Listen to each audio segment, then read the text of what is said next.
Hello everyone, welcome to my channel daily dose with MD में आपका स्वागत है। आज की कहानी एक हॉरर स्टोरी है। जंगल की चुड़ैल। एक दिन की बात है। ठंड का समय था, घना कोहरा था। सारे लोग जल्दी कार्यालय का काम खत्म करके घर की तरफ निकल रहे थे। नाना जी उस समय के बड़े अधिकारियों में से एक थे। वे उस समय के उच्च वर्ग के लोगों में एक अमीन का काम करते थे। रोज की तरह ही उस दिन का काम खत्म होने के बाद घर के लिए अपनी गाड़ी से रवाना होने लगे। रास्ते में उन्हें हाट से कुछ सामान भी लेना था, तो वे और साथियों से अलग हो गए। उन्होंने घर की कुछ जरूरत के सामान लिए और गाड़ी आगे बढ़ा दी। आगे जाने पर उन्हें कुछ मछली बाजार दिखा और वे मछली खरीदने के लिए रुक गए। ताजी मछलियाँ लेने और देखने में टाइम ज़्यादा ही गुजर गया। उनकी जब अपनी घड़ी पर नजर गई तो उन्हें आभास हुआ कि आज तो घर जाने में बहुत देर हो जाएगी और ये सब लेकर घर पहुंचने में काफ़ी समय लग जाएगा।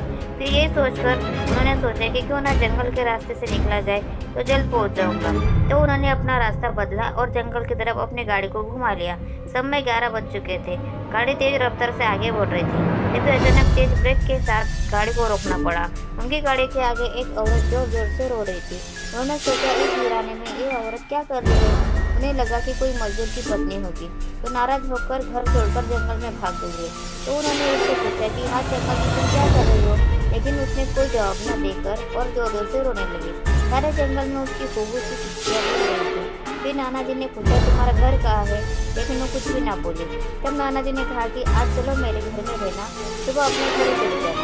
ये जंगल बहुत सारे जंगली जानवरों से भरा है, रात भर यहाँ मत रुको। चलो आज मेरे घर में सबके लिए खाना बना देना और कल सुबह अपने घर चले जाना। उसने ये सुना तो झट से तैयार हो गई और गाड़ी में पीछे की सीट पर बैठ गई। सिर पे बड़ा सा कपड़ा डालने की वजह से उसका चेहरा छिपा हुआ था। उसी देर में गाड़ी फिर से चलने लगी। घर के लोग कब से उसकी राह देख रहे थे। गाड़ी रुकते ही पापा ने पूछा आज तो बहुत देर हो गई और सारे लोग आ भी चुके हैं। जब उन्होंने सारी बातें अपनी माँ को बताई और कहा कि आज खाना इससे बनाएगा, कल सुबह ही अपने घर चली जाएगी। इतनी रात को बेचारे जंगल में कहाँ भटकती थी, इसलिए मैं ही ले आया। पर पापा को कुछ करके हो रहा था कि कोई शोर तो नहीं है। रात को होने के बाद या खाना बनाते समय घर के सामान को चुरा रखा और बेटे की बात को वैसे माना करती। उन्होंने उस औरत को कहा आज तो मेरा लेट नहीं, लेकिन कल सुबह चले जाना और जाओ रसोई में ये सामान उठाकर ले जाओ और खाना बना दो। उसने फिर से जवाब नहीं दिया, बस हू की आवाज़ बाहर आई और वो सारा सामान लेकर माँ के पीछे बहुत दूर चल दी। रसोई में सारा सामान रखवा कर माता जी ने उसे खाना जल्दी बनाने को सख्त हिदायत दी और वहाँ से चली गई। लेकिन उनका मन कुछ परेशान सा था। फिर 10 मिनट में रसोई में उसे देखने चली गई और वो क्या कर रही है और उसका चेहरा भी देखना चाहती थी। लेकिन वहाँ पहुँच तो देखा कि वो मछलियों का थैला निकल रही थी। उन्होंने बहुत जोर से गुस्से में कहा यहाँ सब खाना का इंतज़ार कर रहे हैं और तुम अभी तक मछलियाँ ही निकल रही हो, कल सुबह तक बनाओगे क्या। उसके सिर पर घूंघट अभी भी था, तो चेहरा देखना मुश्किल ही नहीं नामुमकिन था। उन्होंने उससे कहा तुम जल्दी से खाने की तैयारी करो, मैं आग बुझा लेती।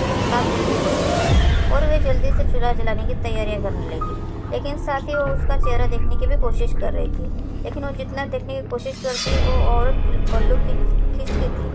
अंत में हार कर वे बोले देखो मैंने आग बुझा दी है, अब आगे का सारा काम कर लो, जरूरत हो तो बुला लेना। लेकिन वो फिर कुछ नहीं बोली।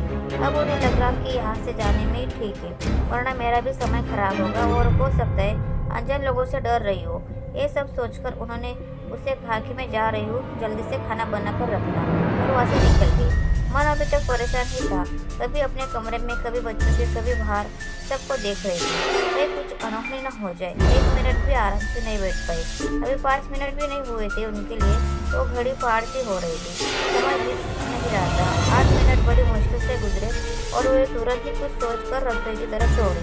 और वहाँ पहुँच कर आया तो जैसे उन्होंने रसोई का नजारा देखा, उनकी आंखें फटे की फटी रह गई। उनके पैर बिल्कुल ही जम गए, ना उनसे आगे जा रहा था ना ही पीछे। उनके हृदय की धड़कनें रुक रही थी। वो औरत रसोई में बैठकर सारी कच्ची मछलियाँ खा रही थी। सारे रसोइयों में मछलियों का और खून बिखरा पड़ा था। उसके सिर से घूंघट भी उतरा पड़ा था। इतना खौफनाक चेहरा आज तक उन्होंने नहीं देखा था। बाल नाखून सब बड़े हुए थे। मछलियाँ खाने में मगन होने की वजह से उसे कोई ध्यान भी नहीं रहा था और कुछ से कभी कभी वो आवाज़ भी निकाल रही थी, जो दूसरी आवाज़ें गुज रही थी। रसोई बिछवाड़े में होने की वजह से और लोगों का ध्यान भी इधर उधर आ रहा था। माँ को भी कुछ समझ नहीं आ रहा था कि चिल्लाने से कहीं घर के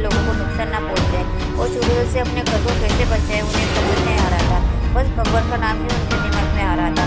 अचानक वे आगे बढ़ने लगी उसकी तरफ और झट से एक थाली लिया और चूल्हे की तरफ दौड़ी।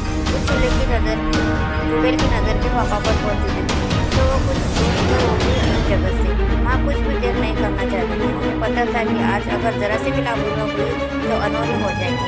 उस चुड़ैल के कुछ करने से पहले ही उन्हें चूल्हे तक पहुंचना था और चूल्हे के पास पहुंचकर उन्होंने जलता हुआ कोयला थाल में भर लिया और चुड़ैल की तरफ लेकर जोर से फेंका।